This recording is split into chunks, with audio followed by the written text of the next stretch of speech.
Assalamualaikum warahmatullahi wabarakatuh. Perkenalkan, saya Meliani Fika Arvita dengan NPM 2012011032. Di sini saya akan menjelaskan suatu materi kontrak drafting, yaitu salah satu mata kuliah saya, praktik perancangan kontrak. Kontrak atau perjanjian adalah kesepakatan antara dua orang atau lebih mengenai hal tertentu yang disetujui oleh mereka. Ketentuan umum mengenai kontrak diatur dalam Kitab Undang-Undang Hukum Perdata Indonesia. Untuk dapat dianggap sah secara hukum, ada 4 syarat yang harus dipenuhi sebagaimana diatur dalam pasal 1320 Kitab Undang-Undang Hukum Perdata Indonesia. Yang pertama, ada kesepakatan para pihak. Yang kedua, kecakapan para pihak. Yang ketiga, mengenai hal tertentu yang dapat ditentukan secara jelas. Dan yang terakhir, sebab atau kausa yang diperbolehkan secara hukum. Masuk ke materi, yang pertama ada kontrak jual beli. Pengertian jual beli terdapat pada pasal 1457 KUH Perdata, yaitu suatu perjanjian dengan mana pihak yang satu mengikatkan dirinya untuk menyerahkan suatu kebendaan dan pihak yang lain untuk membayar harga yang telah dijanjikan. Terjadinya kontrak jual beli karena adanya persesuaian kehendak dan pernyataan antara pembeli dan penjual tentang barang dan harga, meskipun belum adanya tindakan levering pada pasal 1458 KUH Perdata. Beralihnya hak milik atas objek atau bisa disebut dengan levering pada pasal 1459 KUH Perdata. Pada benda bergerak, dalam pasal 612 KUH Perdata, dapat diserahkan secara nyata dan tidak bergerak pada pasal 616 KUH Perdata dapat diserahkan dengan pengumuman balik nama atau akta otentik.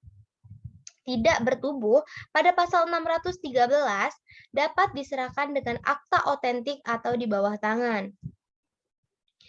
Adapun muatan materi kontrak, yang pertama ada pembukaan, yang kedua ada komparisi, yang ketiga ada recitals, yang keempat premis, yang kelima isi kontrak, dan yang terakhir ada penutup. Baiklah, masuk ke dalam pembuatan kontrak. Dalam penyusunan sebuah kontrak, ada beberapa tahap yang perlu diperhatikan sebagai berikut. Salah satunya, kita harus membuat judul kontrak. Dalam kontrak harus diperhatikan kesesuaian isi dengan judul serta ketentuan hukum yang mengaturnya, sehingga kemungkinan adanya kesalahpahaman dapat dihindari. Saya mengambil judul sesuai yang telah saya jelaskan dari awal, yaitu kontrak jual beli. Setelah itu, kita masuk ke dalam pembukaan. Biasanya berisi tanggal pembuatan kontrak. Sebagai contoh, pada hari ini Senin, tanggal 3 bulan Mei tahun 2013, 3 Mei 2013, bertempat di Pekanbaru yang bertanda tangan di bawah ini.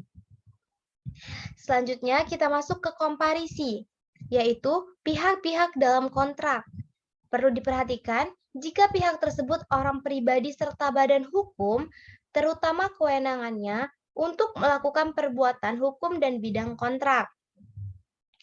Kita memberikan identitas para pihak. Yang pertama ada komparisi penjual, di mana contohnya Cutina umur 26 tahun, pekerjaan swasta, yang beralamat di Jalan Patimura nomor 9, RT 2 RW 5, Kelurahan Sukamulya, Sail, Pekanbaru. Menurut keterangannya, dalam hal ini bertindak untuk dan atas nama Irfan Nugraha. Umur 23 tahun, pekerjaan buruh bangunan, alamat Jalan Patimura nomor 23, RT 1 RW 5, Kelurahan Sukamulya, Sail, Pekanbaru. Berdasarkan penetapan Pengadilan Negeri Pekanbaru nomor 21-B/PN-Pengampu-3-PN-PN, sebagai pengampu dalam hal melakukan tindakan pengurusan pada pasal 449 BW. Selanjutnya, dalam perjanjian ini disebut sebagai pihak pertama atau pihak penjual. Selanjutnya, kita menjabarkan identitas komparisi pembeli, yaitu sebagai contoh Freddy Wesley, umur 29 tahun, pekerjaan wira swasta yang beralamat di Perum Sehat Asri Blok 35, SDM Timur, Sail Pekanbaru dalam hal ini bertindak untuk dan atas nama kepentingannya diri sendiri. Selanjutnya, dalam perjanjian ini disebut sebagai pihak kedua atau pihak pembeli. Sebagai contoh yang telah saya jelaskan, di bagian komparisi merupakan kita menjelaskan tentang pihak-pihak dalam kontrak, yang mana di pada komparisi pertama, ada pihak pertama sebagai pihak penjual, dan komparisi pembeli ada pihak kedua sebagai pihak pembeli. Selanjutnya, kita beralih ke recitals, yang dimana yaitu adalah penjelasan resmi atau latar belakang terjadinya suatu kontrak.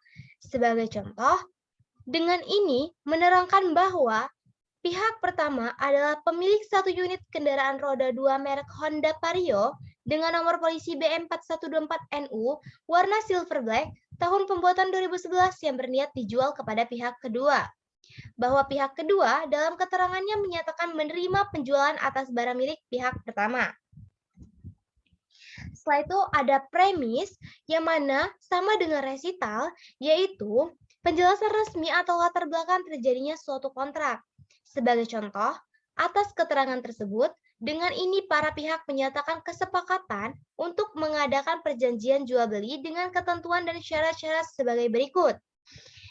Adapun penjelasan resmi yang dimana ada kata-kata para pihak menyatakan kesepakatan, maka kedua belah pihak telah melakukan kesepakatan bahwa itu adalah kata-kata resmi yang telah dilakukan oleh kedua belah pihak. Selanjutnya, kita masuk ke bagian isi kontrak, yaitu bagian yang merupakan inti kontrak, yang memuat apa yang dikehendaki, hak, dan kewajiban termasuk pilihan penyelesaian sengketa.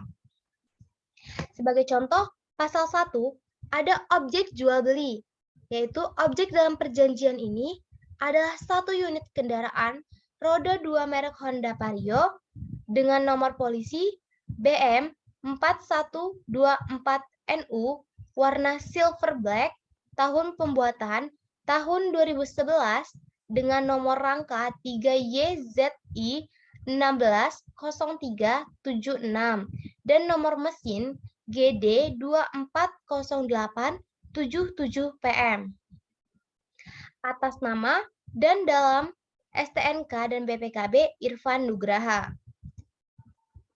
Adapun pasal 2 yaitu harga yang telah disepakati oleh pihak pertama dan pihak kedua.